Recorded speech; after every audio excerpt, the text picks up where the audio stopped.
अगला क्वेश्चन है हमारा, एक लोलक के गोलक का द्रव्यमान 8 मिलीग्राम तथा आवेश 39.2 गुणे 10 की घात -10 कूलाम है। यह 20 गुणे 10 की घात 3 वोल्ट प्रति मीटर के समरूपी वैद्युत क्षेत्र में ऊर्ध्वाधर से थीटा कोण पर स्थिर अवस्था में है। थीटा का मान ज्ञात कीजिए। चलिए इसका सलूशन देखते हैं।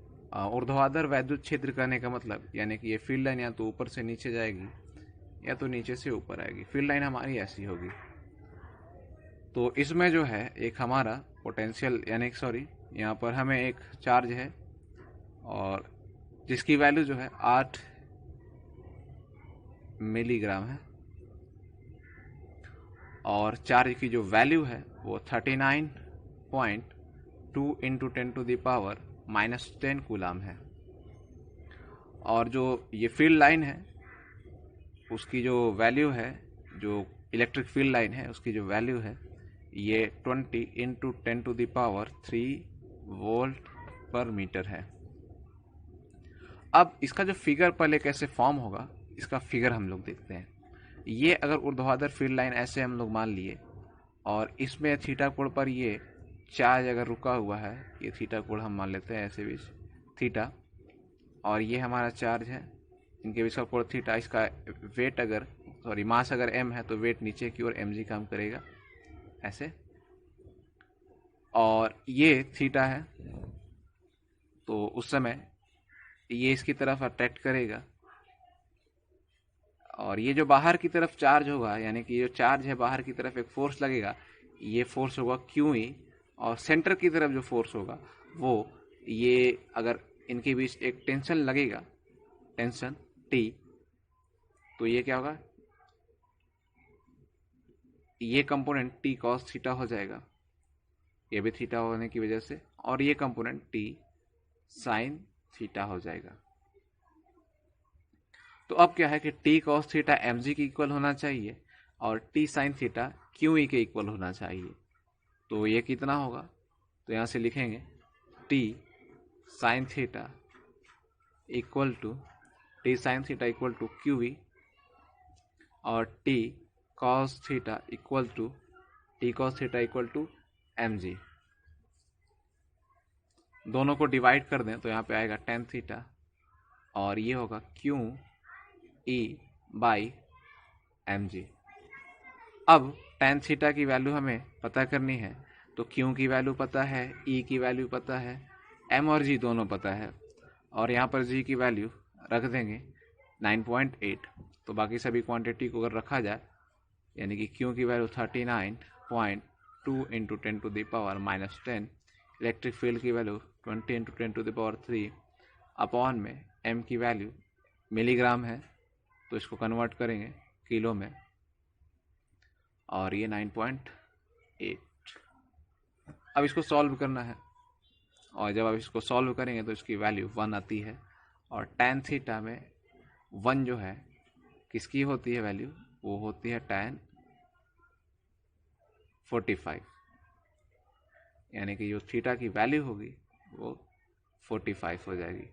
तो यानी कि वो जो चार्ज है इस इलेक्ट्रिक फील्ड में 45 अंश के कोण पर स्थिर अवस्था में रहेगी। नेक्स्ट क्वेश्चन है हमारा, 10 सेंटीमीटर भुजा वाले एक सम षटभुज के प्रत्येक शीर्ष पर 5 माइक्रोकूलाम का आवेश है।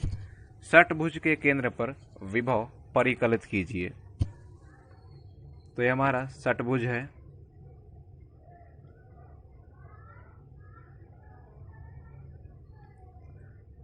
और इसका सेंटर जो है ये है, और इसी पॉइंट पर हमें विभव की वैल्यू कैलकुलेट करनी है, सेंटर O पर। और ये जो है ये पॉइंट्स थे ABCDEF, और इसकी जो साइड्स है 10 सेंटीमीटर है, तो यानी ये भी अगर 10 सेंटीमीटर, सारे भुजा 10 सेंटीमीटर और ये भी 10 सेंटीमीटर ही होगा। तो अब ये जो है 10 सेंटीमीटर हमें डिस्टेंस हो गई, यानी कि 10 सेंटीमीटर ये दूरी इस पॉइंट पर वैल्यू निकालनी है, और चार्ज की वैल्यू है वो 5 माइक्रोकूलाम है यानी 5 गुणे 10 की घात -6 कूलम।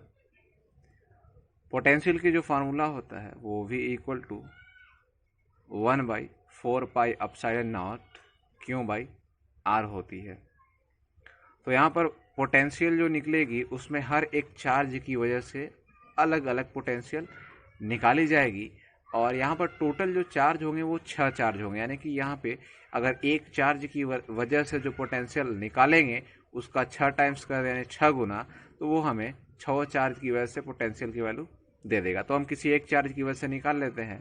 तो ये V की जो वैल्यू होगी, अगर V1 से रिप्रेजेंट किया गया इसको, तो 9 × 10⁹ Q की वैल्यू 5 × 10⁻⁻6 अपॉन में 10 सेंटीमीटर में है, यानी इसको मीटर में कन्वर्ट किया गया, ये इतना हो गया।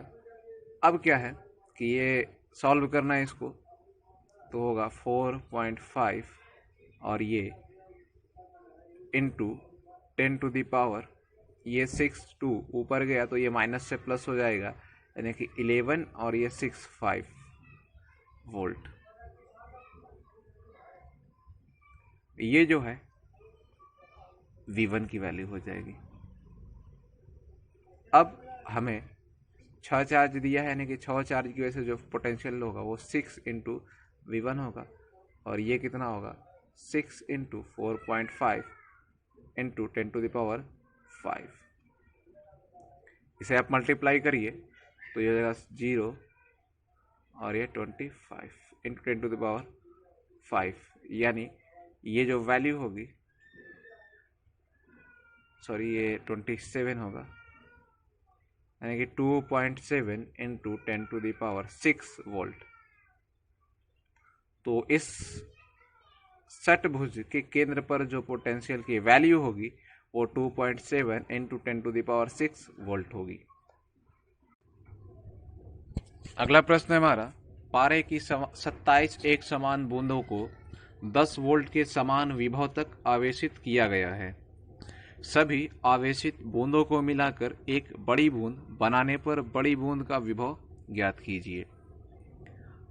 तो हमें यहाँ पर सपोज कर लेंगे कि जो छोटी चार्ज होंगी उस पर चार्ज की वैल्यू Q है, और जो बड़ा वाला चार्ज है Q वो इन 27 चार्ज से मिलकर के बनेगा 27 Q। अब ये जो है, ये छोटी वाली जो चार्ज है वो 10 वोल्ट के विभव पर है, यानी कि V जो है V1 अगर मान लिया गया वो 10 वोल्ट है। तो हमें बड़े वाले चार्ज पर कितना विभव आएगा वो बताना है। तो अब क्या होगा कि जो 27 छोटे छोटे जो बूंद हैं उनसे बड़ी बूंद बनानी है, यानी कि जो आयतन होगा वो कन्वर्ट होने वाली कभी नहीं है। तो अगर बड़े वाले बूंद की त्रिज्या कैपिटल R मानेंगे तो उसका जो आयतन होगा वो हमेशा छोटे वाले के 27 बूंदों के बराबर होगा। ये छोटी बूंदों के लिए हमने छोटा R लिखा है और बड़ी बूंद के लिए त्रिज्या कैपिटल R लिखा है। तो इसको सॉल्व जब करेंगे आप तो R की वैल्यू 3R पाएंगे, यानी कि जो बड़ी वाली बूंद बनेगी उसकी जो त्रिज्या होगी वो छोटे वाले के कंपैरिजन में 3 गुना होगी। अब जो है हमें पोटेंशियल की वैल्यू दी गई है छोटे वाले चार्ज के लिए, वो क्या है 1/4 पाई एप्सिलॉन नॉट Q/R।